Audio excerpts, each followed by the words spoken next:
Leur parcours était tout tracé, puis ils ont découvert le Web3. C'est devenu une passion, ils sont alors devenus des Web3 builders, à leur rythme, à leur manière et selon leur vision. Inspirez-vous de leur parcours incroyable et devenez, vous aussi, un builder. Je suis Romain Milon, j'aide les projets Web3 à recruter et à fidéliser les meilleurs talents du secteur. Pour m'aider à propulser le podcast, pensez à vous abonner et en parler à 2 personnes autour de vous. Bonne écoute. Avant de plonger dans l'épisode d'aujourd'hui, un mot de notre sponsor, Blockchain Entropy. Vous lancez un projet Web3 ou cherchez à donner un virage stratégique à votre initiative, Blockchain Entropy est votre allié. Avec Vincent à la barre, expert en finance et spécialiste en management de transition pour projet Web3, vous serez guidé vers la réussite. Je travaille avec Vincent depuis près de 10 ans et son expertise est tout simplement incomparable. Pour transformer votre vision en réalité et propulser votre projet Web3, faites confiance à Blockchain Entropy, je vous mets les liens en commentaire. Et maintenant, place au podcast. Avant ce nouvel épisode, je tenais à vous préciser que nous ne donnons pas de conseils en investissement financier dans ce podcast. Je vous rappelle aussi que tout investissement dans les cryptoactifs et les NFT comporte des risques et peut entraîner des pertes en capital. Soyez prudents et faites toujours vos propres recherches. Bonjour à tous, très heureux de vous retrouver pour ce nouvel épisode de Behind the Chain. J'espère que vous êtes en pleine forme. Aujourd'hui, je reçois Stéphanie Cabossuras. Comment tu vas, Stéphanie? Très bien, merci Romain. Écoute, je suis très heureux de faire cet épisode avec toi. Merci de prendre le micro pour Behind the Chain. Alors on commence tout de suite dans le vif du sujet. Est-ce que tu peux me dire ce que tu faisais avant de rejoindre le Web3? Alors, comme beaucoup de personnes dans le Web3, j'ai un parcours assez atypique. Avant de rejoindre le Web3, je travaillais dans l'administration, j'étais haut fonctionnaire. Voilà, j'ai travaillé à la Banque de France dans le domaine des paiements. J'ai travaillé à la Cour des comptes comme auditrice, donc je faisais de l'audit interne, externe. Et ensuite, j'ai travaillé à l'autorité des marchés financiers dans les affaires européennes et juridiques. Merci pour cette introduction. Alors justement, ma première question, enfin ma deuxième plutôt, est-ce que tu pourrais m'expliquer ce qui fait que finalement tu as choisi à un moment donné je la qualifierais peut-être de carrière toute tracée, on va dire, dans le secteur public pour rejoindre le secteur privé et plus particulièrement le secteur de la blockchain et des cryptoactifs? Alors moi, j'ai toujours été intéressée par le secteur financier. Moi, j'ai fait mes études au moment de la crise financière de 2007-2009. Donc c'est quelque chose qui m'a beaucoup frappée et qui m'a beaucoup intéressée pour comprendre les enchaînements qui ont conduit à cette crise financière d'ampleur. Et ensuite, j'ai voulu faire toute ma carrière dans le service financier, donc dans des institutions publiques financières. Et en réalité, c'est à l'autorité des marchés financiers que j'ai commencé à découvrir la blockchain et les cryptoactifs parce que voilà, différents projets venaient se présenter et demander quelle était la réglementation qui s'appliquait à eux. Et j'ai trouvé que toutes ces thématiques liées au Web3 étaient très intéressantes parce que elles étaient réellement disruptives. La technologie de la blockchain était réellement disruptive et permettait d'apporter des gains de productivité très significatifs pour le secteur financier. Et en même temps, ça posait un défi parce que du point de vue de la réglementation, de la régulation, ça nécessitait d'adapter un petit peu des cadres juridiques qui étaient faits pour des activités centralisées et il fallait les adapter à ces nouvelles activités décentralisées. Donc finalement, c'est le caractère d'innovation et le challenge intellectuel qui m'a vraiment poussée vers le Web3 et qui a fait que j'ai voulu continuer dans cette voie. Et est-ce que tu te souviendrais peut-être à partir de quelle année, tu vois, notamment l'autorité des marchés financiers s'est mis à vraiment s'intéresser au domaine des cryptoactifs? Parce que je dirais peut-être, allez, 2017, c'est peut-être une date relativement significative où il y a eu, je pense, vraiment un changement d'échelle peut-être en termes d'adoption, même si aujourd'hui on reste quand même sur une adoption encore assez faible globalement. Voilà, à partir de quand il y a eu un intérêt fort du régulateur sur ce sujet? Alors au niveau français, les régulateurs ont commencé à s'y intéresser à partir de 2017. Ce que j'ai en tête, c'est qu'il y a eu une première consultation publique de l'autorité des marchés financiers fin 2017, début 2018. Et à l'époque, c'était essentiellement centré sur les ICO, qui étaient très à la mode, très utilisés à cette époque-là. Et c'est par ce biais-là, en fait, que les autorités ont commencé à consulter le secteur privé, à consulter les acteurs pour savoir quel type de réglementation était souhaitable. Donc ça, c'est dans mon souvenir, c'est vraiment ce qui a marqué, en tout cas d'un point de vue public, le début de ces réflexions réglementaires. OK, bah, merci, pour la précision. Alors est-ce que tu pourrais nous parler, maintenant, bah, de voilà, comment tu as fait ton chemin aussi et comment concrètement voilà, tu t'es potentiellement aussi dit que tu avais un intérêt pour rejoindre le secteur, on va dire, sur la partie, privée et donc à un moment donné quitter l'AMF pour rejoindre, on va dire, une entreprise Web3? Voilà, comment ça s'est passé? Alors moi, j'ai contribué, j'ai participé, hein, avec d'autres et j'ai vu émerger, tout le cadre juridique de réglementation, des actifs numériques, donc de la blockchain et des cryptoactifs. Ça s'est passé en plusieurs étapes. Il y a eu d'abord des cadres nationaux, il y en a eu en France, il y en a eu à Malte, donc qui réglementaient les actifs numériques, vraiment les cryptoactifs.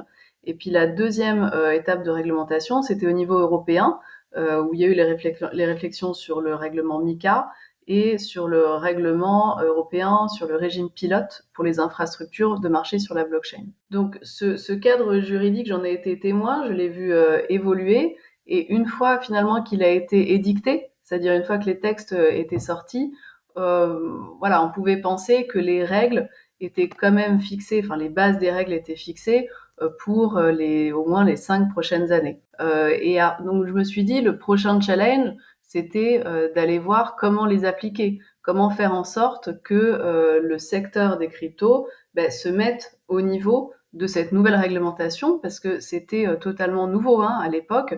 Il faut savoir que avant 2019, en tout cas en France, cette activité, donc fournir des services sur actifs numériques, était entièrement non régulée. Et donc, du coup, il y avait quand même une nécessité de structurer le marché, de gérer ces nouveaux risques, de monter en compétence sur la réglementation.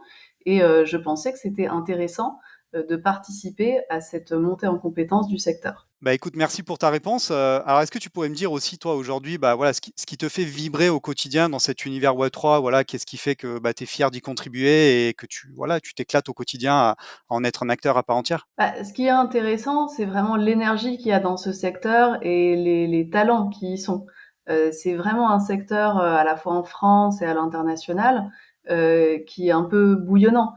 Il y a plein de gens qui innovent, il y a des talents dans tous les secteurs, dans la finance, dans l'informatique, dans la cybersécurité, et j'ai envie de dire même dans la conformité. Il faut aussi pouvoir être innovant et adapter des cadres qui étaient pensés pour une activité centralisée à cette activité décentralisée.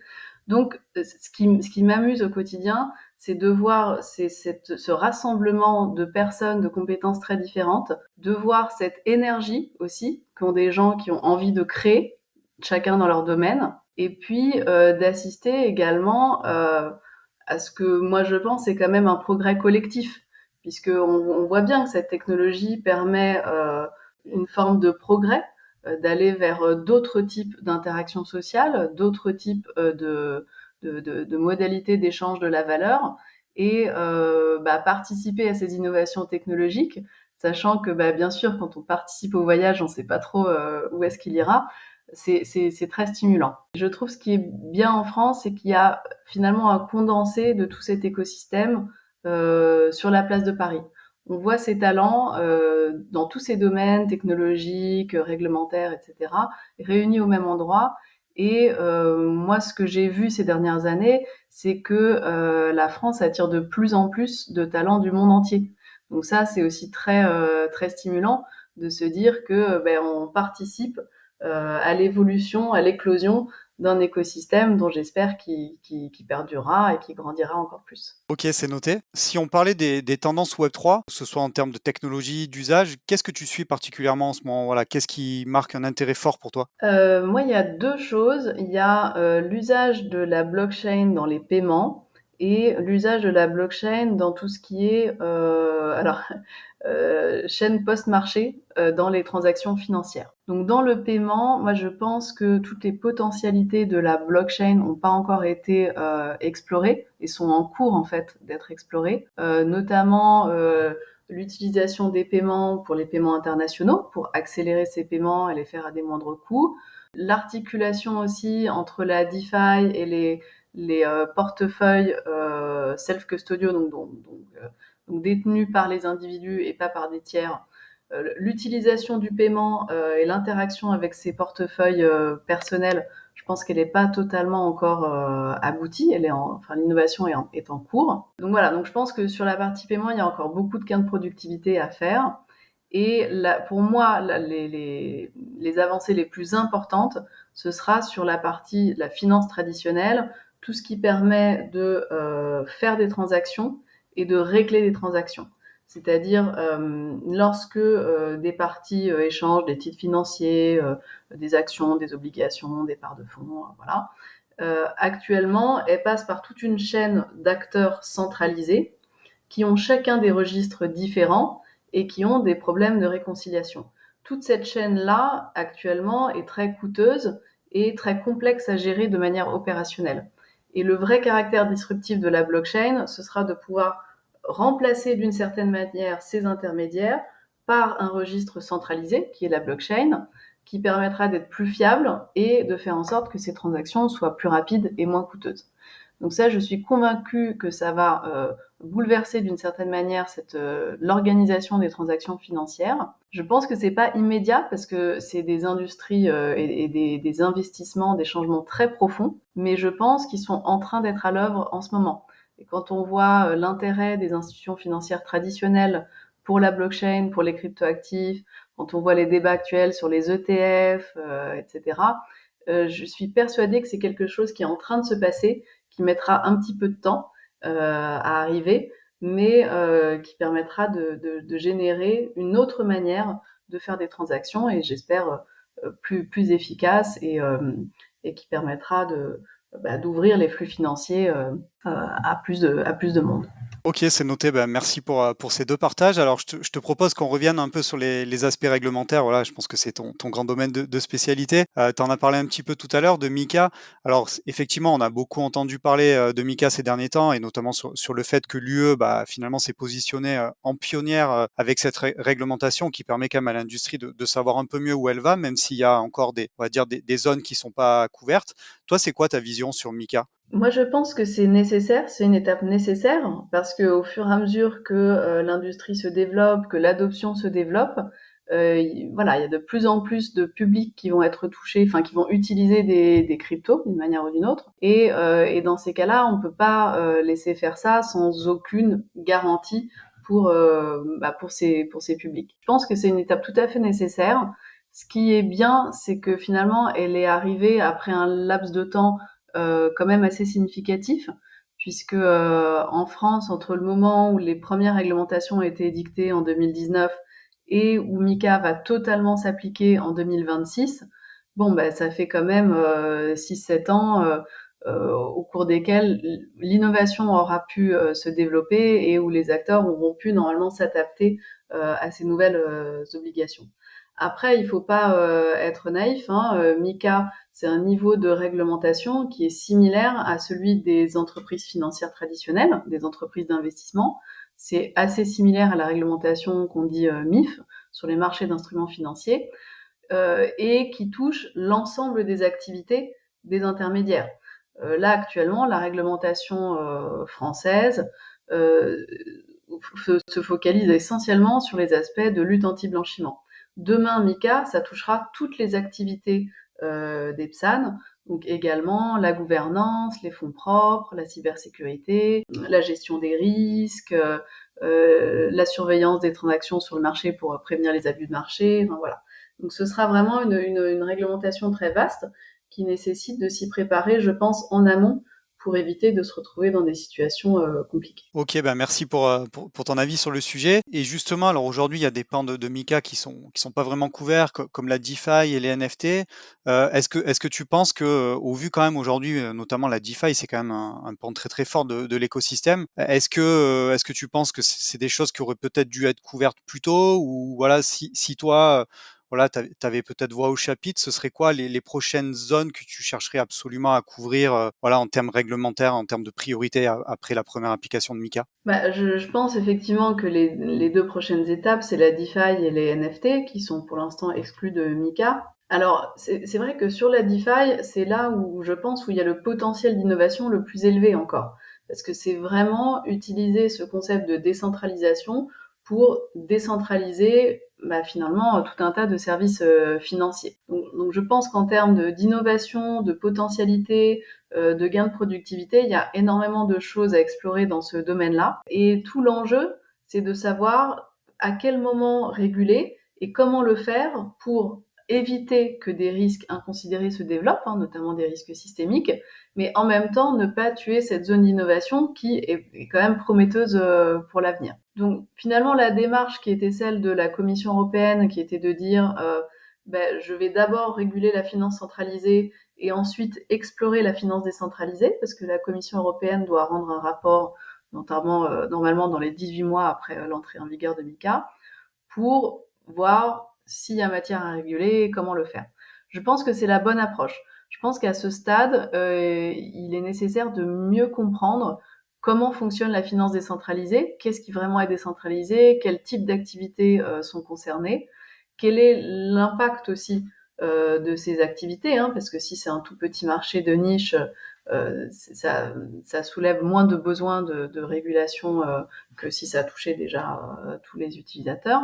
Donc ça, toutes ces questions, ça demande une attention en continu et surtout de bien connaître cette technologie pour pouvoir la réglementer de la manière la plus efficace et la moins disruptive. Ça, voilà, c'est un champ de travail pour la suite. Je pense pas que ce soit totalement mûr à ce stade pour savoir exactement comment réguler la DeFi. D'ailleurs, ce qu'on voit, c'est qu'il y a plusieurs rapports qui sont produits en ce moment là-dessus, qui n'ont pas forcément des conclusions convergentes.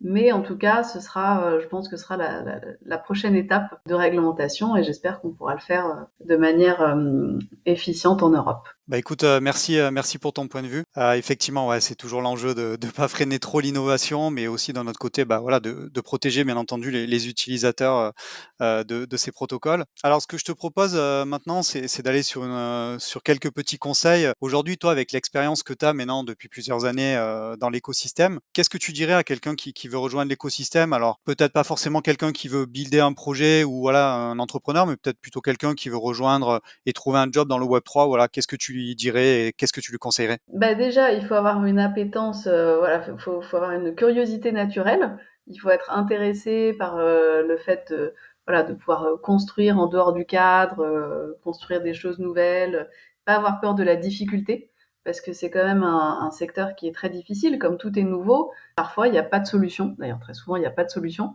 Donc, il faut construire la solution soi-même, quel que soit le domaine dans lequel on est. Pas avoir peur de la difficulté. Et je recommanderais aussi de s'entourer, de travailler avec des gens qui sont animés par cette même volonté de repousser les frontières, d'innover, voilà, de créer cet écosystème. Ça, c'est très important parce que comme c'est un environnement difficile, il faut être entouré par des gens qui ont cette même énergie. Je crois beaucoup à l'intelligence collective, moi, si on est tous bien entourés, il n'y a aucun problème qui ne puisse trouver une solution. Donc je recommanderais aux gens qui souhaitent se lancer de bien faire attention avec qui ils vont travailler et dans quel objectif. Ok, bah, je peux que partager. Et puis c'est vrai, voilà, pour rajouter aussi par rapport à ce que tu disais, souvent on rentre voilà, professionnellement plutôt pendant des phases de bull run, pendant des phases très optimistes où voilà, il y a beaucoup de capitaux qui affluent, etc. Et parfois, bah, il est vrai qu'on peut lâcher des fois un super job à côté dans une boîte très solide et tout ça. Et on peut aussi sous-estimer à ce moment-là bah, voilà, la brutalité avec laquelle les marchés peuvent se retourner, la longueur et la difficulté d'un bear market. Et du coup, voilà, c'est des choses quand même à bien prendre en compte. Voilà, pour ceux qui écoutent aussi le podcast, qui envisagent des reconversions, faites attention aussi à ça.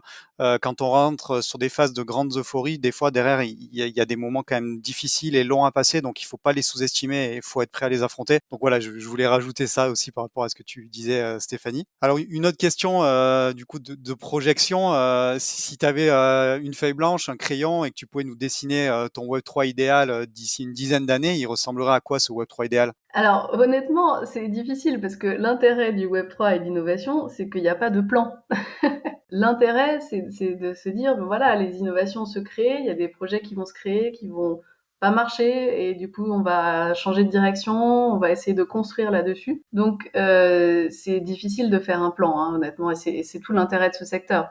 C'est de se dire qu'on participe à une aventure collective, mais on ne sait pas exactement où est-ce qu'elle va aller. Après, ce qui serait intéressant, in fine, hein, quand même dans cette nouvelle technologie, en tout cas dans le secteur financier qui est le mien, c'est que ça permette finalement aux individus de récupérer une marge de manœuvre sur leurs actifs financiers. Je pense que c'est aussi ça, hein, l'intérêt de cette technologie, en tout cas lorsqu'elle a été créée, de se dire que les individus peuvent mieux maîtriser euh, leurs actifs, notamment par exemple avec des portefeuilles self-custodiaux, mais pas seulement. Et j'espère également que ça permettra finalement de rééquilibrer également le partage de la valeur ajoutée, hein, pour que les investisseurs finaux puissent également récupérer peut-être davantage de revenus parce que les tuyaux, le processus au milieu sera plus efficient, sera moins coûteux et qu'au final, toute cette valeur ajoutée puisse également revenir un peu plus aux bénéficiaires finaux. Voilà. Ok, bah écoute, c'est deux choses en tout cas, qui me parlent à moi, un meilleur partage de la valeur et puis reprendre le contrôle de ses actifs. En tout cas, voilà, ça me semble être, je pense, deux valeurs fortes en tout cas du Web 3. Donc, écoute, si c'est ce que tu vois, et bah écoute, tant mieux. Et bah écoute, on arrive déjà à la fin du podcast, donc c'est passé relativement vite. Mais bon, comme à chaque fois, on voit pas passer le temps. Je te remercie beaucoup d'avoir pris le temps de faire cet épisode avec moi. J'ai pris beaucoup de plaisir à échanger avec toi. Bravo pour ton parcours Web 3. Et puis écoute, j'espère qu'on aura l'occasion de se croiser in real life bientôt, sur un event peut-être. Et puis bah écoute, je te laisse le mot de la fin si tu veux dire un petit mot aux auditeurs pour conclure. Merci Romain, c'était un plaisir aussi d'échanger avec toi. Ce qui fait l'intérêt de ce milieu, c'est de découvrir des parcours étonnants et d'apprendre les uns des autres, des expériences de chacun, de leurs connaissances, de leurs richesses. Donc moi aussi, je serais ravie, bien sûr, de te rencontrer, mais aussi de rencontrer certains de tes auditeurs à l'occasion des nombreux événements qui existent à Paris, en France ou à l'étranger pour échanger sur tous ces sujets. Excellent, bah écoute, yes, il faudra qu'on organise un event behind the chain un de ces jours et dans pas trop longtemps, j'espère. Donc écoute, bonne continuation à toi et puis écoute, bonne chance pour la suite. À bientôt, Stéphanie. Merci Romain.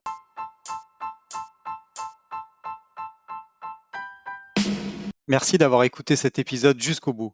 Pour m'aider à propulser ce podcast, je vous invite à me laisser la meilleure note possible ainsi qu'un commentaire sympa. À très vite pour découvrir un nouveau talent du Web3.